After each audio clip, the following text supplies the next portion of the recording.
I didn't say anything for a while.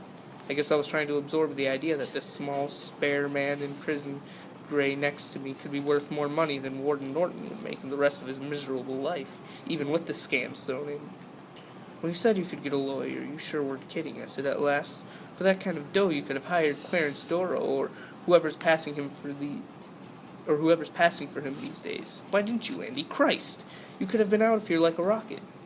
He smiled. It was the same smile that had been on his face when he told me he and his wife had their whole lives ahead of them. No, he said. A good lawyer would have sprung the Williams kid from Cashman whether he wanted to go or not. I thought I was getting carried away now. You could have gotten your new trial, hired private detectives, and looked for that guy Blanche, and blown Norton out of the water to boot. Why not, Andy? Because I outsmarted myself. If I ever tried to put my hands on Peter Stevens' money from inside here, I'd lose every cent of it. My friend Jim could have arranged it, but Jim's dead. You see the problem? I saw it. For all the good that money could do, Andy, it might as well have really belonged to another person. In a way, it did, and if the stuff it was investigated and suddenly turned bad. All Andy could do would be to watch the plunge to trace it all day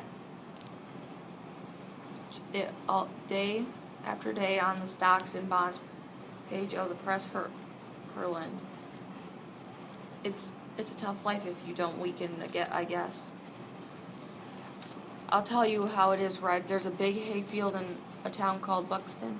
You know where Buxton is at, don't you? I said I did. It lies right next to the door of Scarborough?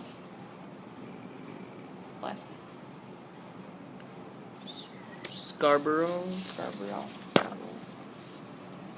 That's right, and at the north end of the particular hayfield there's a rock wall right out of the Robert Frost poem. And somewhere along the base of that rock wall is a rock that has no business in a hayfield. It's a piece of volcanic glass. And until 1947 it was a paperweight on my office desk. My friend Jim put it in that wall. There's a key underneath it. The key opens the safe deposit box in the Portland branch of Costco Bank. I guess you're in the pack of trouble, I said. When your friend Jim died, the IRS must have opened all of his safe deposit boxes, along with the executor of his will, of course. And he smiled and tapped the side of his head. Not bad. And tapped the side of my head. Not bad. There's more up there than marshmallows, I guess, but we took care of the possibility that Jim might die. While I was in the slam, the box is in Peter Stevens' name, and once a year, the firm lawyers that served Jim executors send a check to the Costco to cover the rental of the Stevens box. Peter Stevens is inside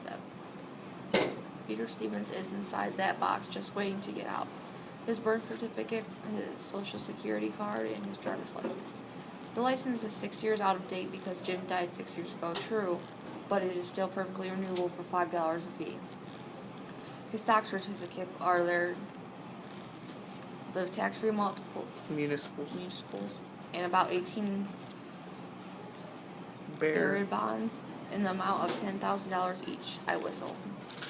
Peter Stevens is locked in the safe deposit box at the Costco Bank in Portland, and Andy Dufresne is locked in the safe deposit box at Shawshank, he said. Tit for tat, and the key that unlocks the box and the money and the new life is under a hunk of black glass in a Buxton hayfield. Told you this much, so I'll tell you something else. Red for the last 20 years, give or take. I have been watching the papers with more than usual interest for news of any construction projects in Buxton. I keep thinking that someday soon I'm going to read that they're putting a highway through there, or erecting a new community hospital, or building a shopping center, burying my new life under 10 feet of concrete, or spitting it into a swamp somewhere with a big load of fill. I blurted, Jesus Christ, Andy, if all this is true, how do you keep from going crazy? He smiled. So far, all quiet on the Western Front. But it could be years, it will be. But maybe not as many as the state and Warden Norton think it's going to be. I just can't afford to wait that long. I keep thinking about Zahoutanejo and the small hotel. That's all I want for my life now, Red. And I don't think that's too much to want. I didn't kill Glenn Quentin, and I didn't kill my wife in that hotel. It's not too much to want. To swim and get a tan and sleep in a room with open windows and space. It's not too much to want. He slung the stones away. You know, Red, he said in an offhand voice, a place like that, you'd have to have a man who knows how to get things. I thought about it for a long time. And the biggest drawback in my mind wasn't even that we were talking pipe dreams in a shitty little prison exercise yard with armed guards looking down at us from the sentry posts. I couldn't do it, I said. I couldn't get along on the outside. I'm what they call an institutional man now. I'm here. I'm the man who can get it for you, yeah. But out there, anyone can get it for you. Out there, if you want posters or rock hammers or one particular record or a boat in a bottle model kit, you can use the fucking Yellow Pages in here. I'm the fucking Yellow Pages. I wouldn't know how to begin or where. You underestimate yourself, he said. You're a self-educated man, a self-made man. A rather remarkable man, I think. Hell, I don't even have a high school diploma. I know that, he said. But it isn't just a piece of paper that makes a man. And it isn't just prison that breaks one either. I couldn't hack it out, said Andy. I know that. He got up. You think it's over? He said casually, just as the inside whistle blew. And he strolled off as if he were a free man who had just made another free man a proposition. And for a while, just as that was enough to make measles. Make measles. To make Melees. Melee's free. And he could do that. He could make me forget for the time that we were both lifers at the mercy of hard-ass parole board in the Islam singing warden. Psalm. Who liked Andy Dufresne right where he was.